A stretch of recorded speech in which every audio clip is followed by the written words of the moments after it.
Welcome back to FreightWaves Now on this Friday morning. It's kind of been an ocean episode, so should we continue the trend? Definitely so. And we have Mr. Ocean Freight, Mr. Ocean Audit, Steve Ferreira with us again this Friday. Thanks so much for joining us, Steve. How are you? Hi, Andrew. Hey, Kaylee. It's so great to see you guys. I'm so excited. Navigating B2B dropped this week, my new book on Amazon and Barnes & Noble and Simon & Schuster. Can't wait to share with you all the ruminations on ocean freight. I'm waiting for that signed copy first edition, Steve. You know, you gotta. It's coming. It's coming. It's coming. We're waiting on it. We're waiting on it. Yeah. Shipping delays. Let me tell you, it's looking real good. We're going to go to #1, baby. Love that. Navigate B2B to the moon. Steve, I'm sure that you heard us talking to Greg Miller and to John Gallagher all about what's going on when it comes to rates and regulations. Talk to us about what you've been seeing in the market the last couple weeks.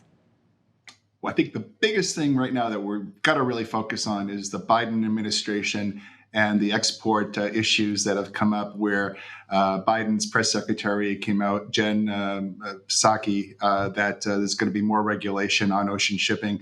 It really created the markets in the last 24 to 48 hours on container shipping and maritime stocks.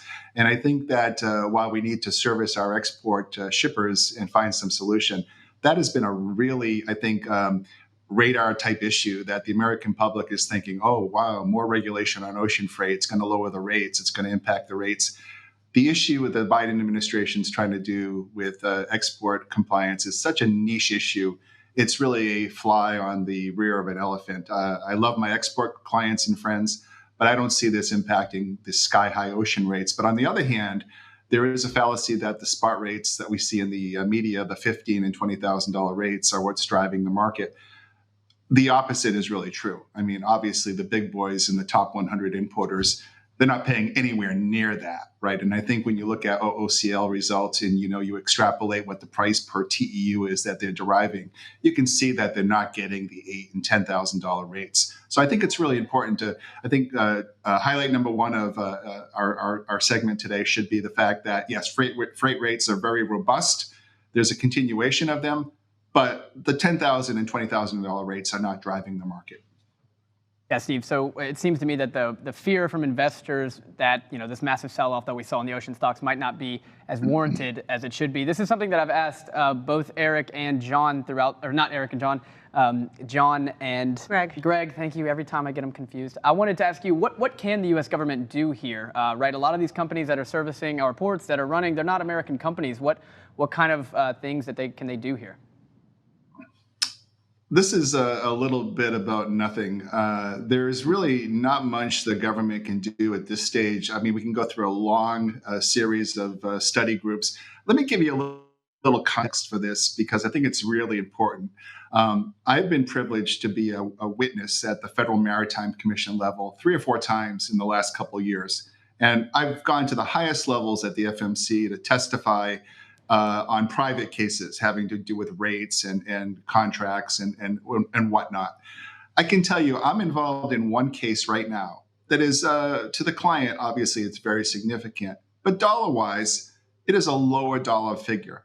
It has taken the FMC over 3 years to try to resolve this case. I think if the general public knew, now the men and women at the FMC are very, very proud and refined people. I love them to death. But government moves very slowly, Andrew, and I don't see any major activity coming from government intervention on this issue. Let's talk about major activity and take kind of a shift into the job market. You're talking all about kind of musical chairs when it comes to jobs, right? And you gave us a really interesting statistic that you've seen on LinkedIn. Of course, you're always active on LinkedIn, great information up there. Talk to us about what you're seeing about kind of the great job exodus, as we've called it. This is really fascinating, Kaylee. I think that one of the things that we're seeing is if we look at, I prepared a little slide here. It's a blowout slide. It's this rocket ship that we're seeing on containerization right now, where basically containers in June, we've got the full June statistics right now, and we have 2.8 million containers that moved in June, compared to 2.2 in 2020 and 2.4 in 2019. We are in a state where this liftoff, this container blast that you see there on the screen, is going to continue. So we're managing far more containers than we ever have, and we're doing it with far newer people. And let me address your question on the musical chairs, because I think the two are really connected. And I think this actually plays into the carriers continuing the perpetuance of higher rates. And let me explain. When you have somebody new in a role, right now there's over 100,000 people with the title of logistics in their LinkedIn title profile. About 4,000 of them have moved in the last 90 days. Many of them are moving from domestic roles to new roles. Some of them are still working from their living room. Some are working hybrid.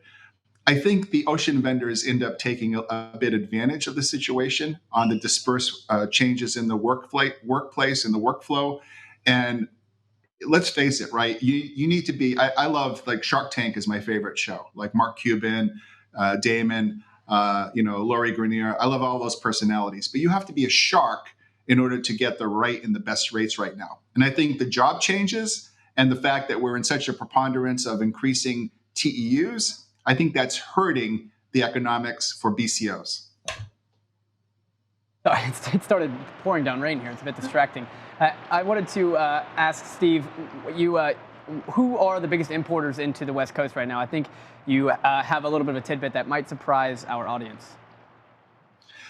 Well, Andrew, one of the things I'm trying to wrap my arms around when I looked at this, and I just studied this over the last 3 or 4 days, Toyota Motors is the largest container importer. Now, Toyota is going to surprise you, right? Because we're not talking about the vehicles. We're talking about the auto parts and the components. Now, it tells me one of two things. One is that Toyota has a serious back order on service requirements for the cars that they're trying to service and fix in under warranty or repair, or they're getting ahead of the curve and preparing for the reopening where Morgan Stanley and all these other entities are forcing people back into the office, and therefore we're going to be driving more. So container traffic and seeing Toyota is a real predictor, I think, of where the economy might be going in terms of the back to the office structure.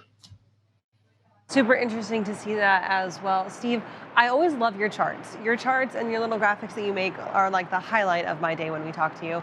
Are any of those charts going to be included in your book? Should I just be super excited about seeing those illustrations in your book? Well, what we're going to do in the book is incredibly special. When you get the book, you'll turn to the first page or the last page. It'll be a barcode, and that barcode will give you exclusive access to all graphics, a mastermind session with myself, author sessions, consulting, all free of charge to anyone that buys my book. So you'll have a whole. We're going on a different platform for how we market navigating B2B. And as I said, right now it's being distributed by the best in the business, Simon & Schuster. And we are really, really confident that we're going to crack the top 10 on the USA Today bestseller list when the numbers come out later this month. Yeah, Steve, I'm so excited to get my hands on a copy. And I'm excited for you, man. This is a big deal. Hey, one last question before I let you go. We've only got about 45 seconds, but just the way that this is coming off to me, the way that the U.S. government probably can't do much right now, is this executive order or the chance for an executive order, is this political posturing from this administration just trying to say, hey, we see you have a problem, we're going to do something about it, even though they probably can't? When you involve the bureaucrats, you really lose the top-heavy nature of understanding the problem. Right now, they're saying all the right things and they're making all the right sound bites. They don't understand 80% of the issue of the problem, Andrew. And when they put out these kind of false flags, they're causing the markets to react negatively. And it's a real shame that we don't have a better guidance on this issue. I'm willing to volunteer. If the Biden administration would like to bring me in over the weekend, I can be reached. No problem. Oh, we know. If you need an expert, we've got one right here in front of us, Mr. Go. Ocean Freight. Steve Ferreira, thank you so much for spending the time with us this morning. It's my pleasure. Thank you, guys. Have a great weekend.